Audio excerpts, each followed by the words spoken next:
السلام علیکم defence ایورڈز friends, defence updates میں پاکستانی سنائپرز کی ایران میں ہونے والے بین الاقوامی سنائپر کمپٹیشن میں شرکت پر بات کریں گے۔ چین کے اینٹی ٹینک گائیڈڈ میزائل کی ٹیسٹنگ، روس کی نئی سیلف پروپیلڈ ہوائٹزرز کے اسٹیٹ ٹرائلز، انڈیا اور ترکی کے S-400 سسٹم سے متعلق اپڈیٹ، ہنگری کے منسٹرز کے ترک ڈرونز پر تاثرات، یوکرین اور US سمیت دیگر اہم بین الاقوامی دفاعی خبریں بھی اس ویڈیو میں شامل ہوں گی۔ So let's start.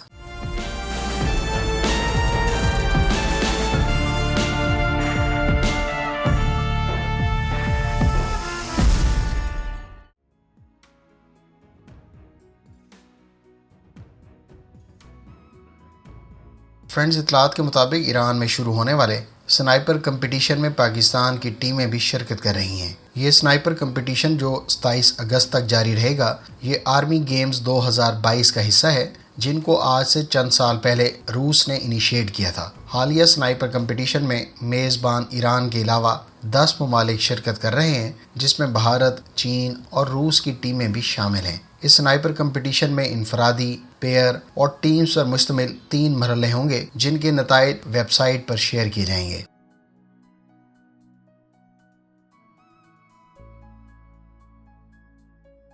جاپان کے میڈیا سورسز کا کہنا ہے کہ برطانیہ اور جاپان کے نیکسٹ جنریشن فائٹر جیٹ ایک جیسے ایئر فریمز پر مشتمل ہوں گے اور اس کا ڈیولپمنٹ پلان آخری مرحلے میں ہے۔ دونوں ممالک کی حکومتوں کی طرف سے جاپانی اخبار کا دعویٰ ہے کہ دونوں کی next generation aircraft requirements تقریباً ایک جیسی ہیں، لہٰذا مل کر کام کرنے سے وقت اور کاسٹ کی بچت ہوگی۔ اس پروگرام میں اٹلی بھی اپنی لینارڈو کمپنی کے ساتھ شراکت دار بن سکتا ہے۔ لینارڈو جاپانی کمپنی میتسوبشی الیکٹرک کے ساتھ مل کر ایئر کرافٹ کا ریڈار تیار کرے گی۔ یاد رہے کہ برطانیہ اور جاپان بالترتیب ٹیمپسٹ اور FX فائٹر کے نام سے 2 الگ الگ ایئر کرافٹ بنانے کا منصوبہ رکھتے تھے، لیکن جاپان نے کچھ عرصہ پہلے ہی برطانیہ کی طرف سے لیڈ کیے جانے والے ٹیمپسٹ پروگرام میں شامل ہونے کا فیصلہ کیا ہے۔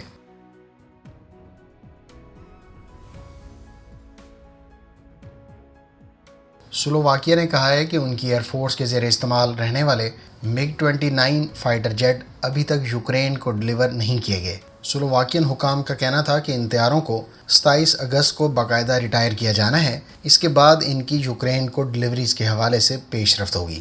واضح ہے کہ سلوواکیہ کی ایئر فورس 11 MiG-29 طیارے استعمال کر رہی ہے، جس میں سنگل اور ڈیول سیٹ شامل ہیں۔ سلوواکیہ نے امریکہ سے 14 F-16 بلاک 70 طیاروں کا کانٹریکٹ 2018 میں طے کیا تھا، جن کی ڈیلیوریز 2024 میں شروع ہوں گی۔ MiG-29 طیاروں کی یوکرین کو فراہمی کے حوالے سے سلوواکیہ کی طرف سے اس سال جون جولائی میں رضامندی کا اظہار کیا گیا تھا۔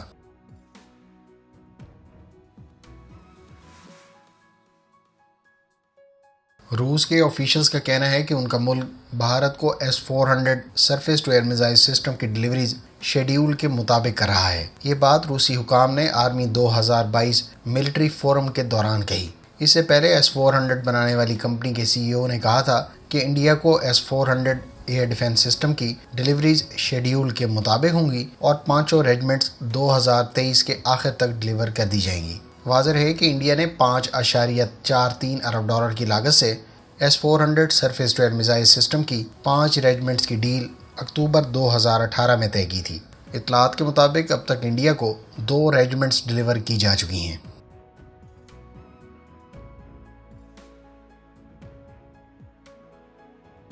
ہنگری کے ٹیکنالوجی کے وزیر کا کہنا ہے کہ ترک ساختہ ڈرونز نے دفاعی صنعت میں اپنا لوہا منوا دیا ہے۔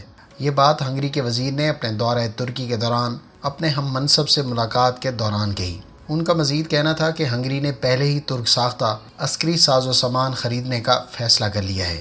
ہنگری نہ صرف ترک کمپنیوں سے آرمرڈ پرسنل کیریئر خریدنے اور مقامی سطح پر مینوفیکچرنگ سے متعلق ڈیل طے کر چکا ہے، بلکہ دونوں ممالک کے درمیان TB2 ڈرون سے متعلق ڈیل کے بھی قوی امکانات ہیں۔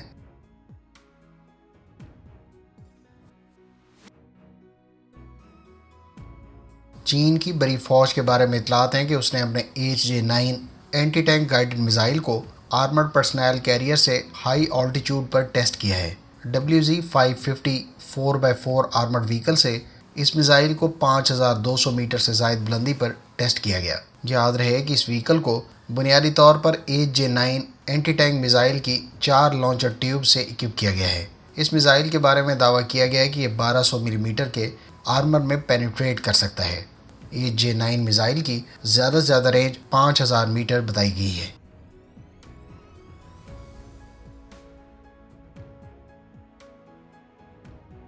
BAE سسٹمز کو امریکی کمپنی لاک ہیڈ مارٹن کی طرف سے تھارڈ یعنی terminal high altitude area defence interceptor missile کے لیے نیکسٹ جنریشن سیکر تیار کرنے کا کانٹریکٹ ایوارڈ کیا گیا ہے۔ یہ نیا سیکر امریکہ اور اس کے اتحادی ممالک کے زیر استعمال تھارڈ سسٹم کے لیے کرٹیکل سینسنگ اور گائیڈنس صلاحیت فراہم کرے گا، جو بلسٹک میزائلز کو انٹرسیپٹ کرنے کے لیے اہم تصور کی جاتی ہے۔ واضح ہے کہ تھارڈ سسٹم امریکہ کے علاوہ اس کے قریبی اتحادیوں متحدہ عرب امارات اور سعودی عرب کے زیر استعمال ہے۔ اس سسٹم کی زیادہ سے زیادہ رینج 200 کلومیٹر بتائی جاتی ہے۔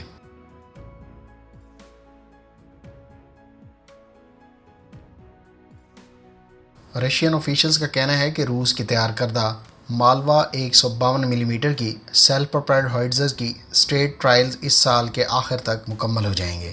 32 ٹن وزنی اس سیلف پروپیلڈ ہوئٹزر کی روایتی راؤنڈز کو فائر کرنے کی رینج 24.5 کلومیٹر بتائی گئی ہے۔ ایک اور خبر کے مطابق روس یوکرین جنگ سے حاصل ہونے والے تجربات کی روشنی میں بہت جلد نئی انفینٹری فائٹنگ وہیکل بھی متعارف کروائے گا۔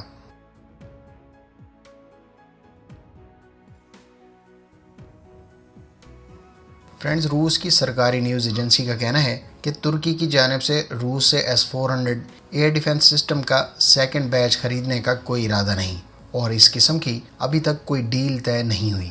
اس سے پہلے مختلف میڈیا سورسز کی جانب سے یہ دعویٰ سامنے آیا تھا کہ ترکی روس سے مزید S-400 surface to air missile system خریدے گا۔ واضح ہے کہ روس کی جانب سے ترکی کو S-400 کی ڈیلیوریز 2020 میں شروع ہوئی تھی، جس کو لے کر امریکہ نے نہ صرف ترکی کو F-35 پروگرام سے نکال دیا تھا بلکہ اس پر بہت سی پابندیاں بھی عائد کر دی تھیں۔